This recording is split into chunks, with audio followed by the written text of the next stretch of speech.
Homosexuality and things of that sort have been around for centuries, but the church has always had a serious issue with them. It has not been brought into light until recent times when the LGBTQA community has risen up and social justice issues have become more of an importance. Over the past couple of decades, the younger generations have become more open to the LGBTQA+ community, while older generations tend to stick to their conservative Christian views that are not always correct. I spoke to Quentin Cole, a student at Gordon College, about his experiences as a gay man and his organization that he is forming called Bridge the Gap. The church should be a loving place, and if they're not, then that's just not the right church. There are 5 general passages in the Bible that go against the idea of homosexuality. Those verses, they're typically called the clobber passages that the church uses against the LGBTQ community, when in reality those passages can be looked into further and shown to have different meanings. The word homosexuality didn't enter the Bible until the late 20th century. The main point is that, regardless of belief, all people deserve love and respect. I also interviewed 2 other members of the LGBTQA+ community, and I asked them questions about their relationship with the church and their personal experiences coming out.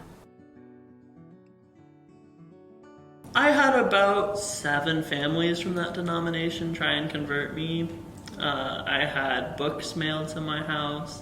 I would get texts asking for coffee and prayer, which to them meant, let's convert him. It was after a homily. I came up to a priest who was younger, came up to him. And what's concerning is he does a lot of the youth activities. He just was saying, like, if you're homosexual, you're a beast, you're a monster. If I came out, like, the church would probably hate me, and I always thought, like, maybe if I stopped being religious. I've had a lot of friends come out that had very negative experiences from the church. I've had a lot of friends leave the church because of it. I'll just bear through those sermons. I'll just, whenever that happens, just kind of grin and bear it. It's just something that I have to deal with.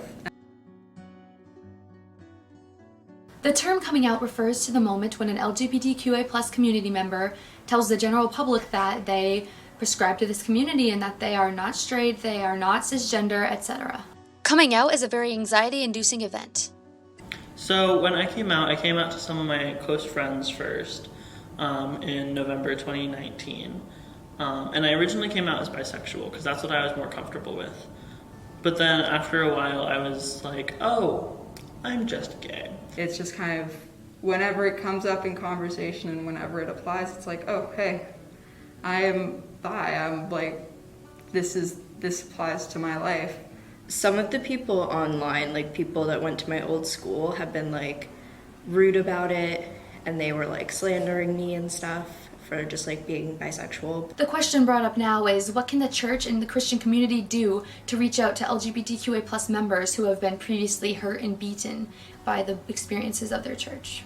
Quentin Cole is taking a step in the right direction. So the page that I've been working on, which I recently kind of restarted to give a fresh look, is just kind of to start a conversation between the church and the gay community, because there is such a divide there that needs to be talked about.